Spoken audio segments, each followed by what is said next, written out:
I remember Prince Vasiliy, right after he murdered my mother. I was 8. He treated us like foreigners, or most wretched menials. I remember one instance. Me and my brother were playing. Vasily's foot rested on my late father's bed, and my young cousin beside him, who he had taken by force.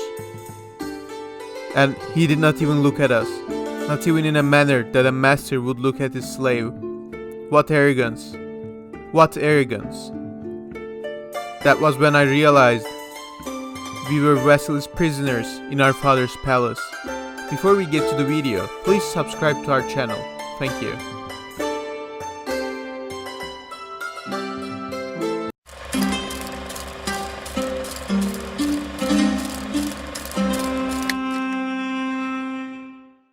Prince Ivan was born to Grand Prince Vasiliy of Moscow and Elena Glinskaya in 1530. His birth was celebrated all across Muscovy as the old Grand Prince finally had a son. It was a divine gift to all Russians, as after decades the Grand Prince got an heir, saving the realm from a civil war and chaos. Russia at the time, well, was not Russia. The state was called the Grand Principality of Moscow. Ivan's ancestors had built the state from nothing after the Mongol invasions and absorbed other Russian states in the last few centuries. The last major Russian state to resist Muscovy, the Republic of Novgorod, was conquered in 1478. By early 16th century, when Ivan's story is set, the Grand Principality competed with Lithuania for Eastern European hegemony and the Tatar Khanates for its independence. Grand Prince Vasiliy passed away at the age of 54, leaving his 3-year-old son Ivan the throne. But of course, in his deathbed, he had made all the necessary arrangements to keep the nation afloat until Ivan came to age. A council of boyars would rule in Ivan's stead until he reached his 15th year. These boyars were powerful, influential, and rich princes similar to feudal lords of medieval Europe. The real power, however, rested in Ivan's great-uncle, Vasiliy Glinskaya. He was Ivan's mother, Elena's uncle. A capable military commander and the mastermind of her niece's marriage to old Grand Prince Vasiliy. As the head of the family, Mikhail quickly assumed the power as the regent. Young Elena, however, did not intend to bow down to patriarchy. Elena's relationship with Mikhail soured when she found a lover in a powerful and young boyar, Prince Ivan of Russia. This was not only an insult to Mikhail as the head of the family, but a threat to his power. As Elena's lover, Prince Ivan of Russia's influence rose day by day, creating a major threat to Mikhail. Here, instead of taking decisive action against his niece, Mikhail started complaining about Elena and Obolenski's affair and how it was a disgrace to the family. Little did Mikhail know was that his niece was a lot more ruthless than he had anticipated. Elena had her uncle thrown to the dungeon, where he stayed until his death, and, unsurprisingly, her lover, Prince Obolensky, became the regent in Mikhail's stead. As these political maneuvers happened, Ivan lived a miserable childhood. He had no friends except for his mentally incapable and deaf brother and his mother's maids. He was not allowed to go outside his palace and spent his childhood imprisoned in a golden cage. Elena's reign ended in 1538, when she died suddenly at the age of 28. It is unknown why she died, but most likely she was poisoned by another powerful boyar, the Shuitskys.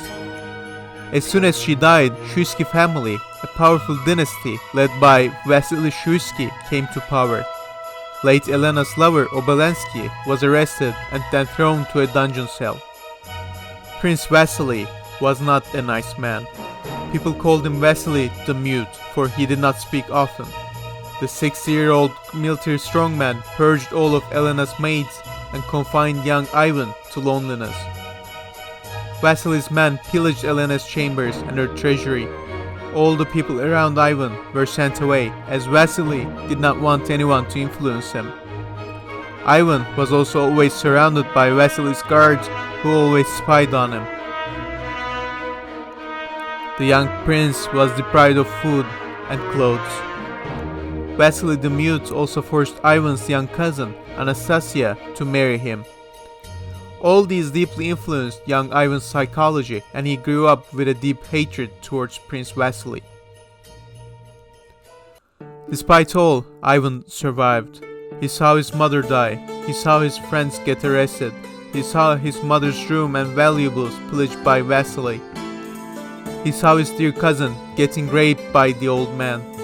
You thought his life was lonely before, in his golden cage. Now he was imprisoned in a real cage, filled with domestic abuse, fear, and distrust. Despite Ivan's hatred towards Vasily, he would take a lot after the dictator as he grew up. Just like Vasily, he spoke and shared little. Just like Vasily, he was cynical and trusted little. These were valuable traits for a ruler in Kremlin who wanted to survive, but what he lacked to be a good ruler was maybe some simple human decency. And Ivan had very little of it, for he was surrounded by none. Vasiliy Shuitsky's dictatorship lasted for years. In every few months, he would arrest more nobles. Anyone that tried to establish a relationship with Ivan found himself in a dark dungeon cell. When Ivan reached his 13th age, Vasily had killed or imprisoned maybe 100 people around him. In one instance, Ivan and his council were having dinner. Out of the blue, Prince Shuitsky's men attacked one of the nobles there, a man who got too close to the young prince. Dictator's men stripped the guy naked and beat him. This was the last straw. Ivan knew he would have no real power unless he dealt with the Shuitskys. And it wasn't only political, it was personal. It would be his revenge after years of abuse. And he would get his chance soon enough. Weeks later, Ivan saw Prince Shuitsky walking around without his guards. So, Ivan decided to gather a few loyal guards to him and had Prince Shuitsky arrested. Traditionally, fallen nobles were imprisoned in Russia and then starved. But not that day, Ivan decided. Instead, he gave Prince Shuitsky to his hounds, and he watched with pleasure as his beasts tore him apart.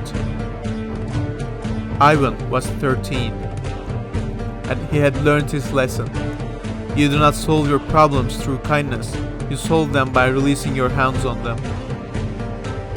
Thank you for watching our video. Before we finish, please do not forget that history is not always a combination of universally agreed facts. In many parts, it is speculations made by contemporary sources or modern historians, and it isn't uncommon for two sources to claim two different things. For this reason, I recommend you to check the description of this video, as I will be putting a historical discussion part there. The discussions I may have skipped or simplifications I made to turn history into a video will be there. Thank you. Please like and subscribe if you enjoyed the video. We will see you in the next episode.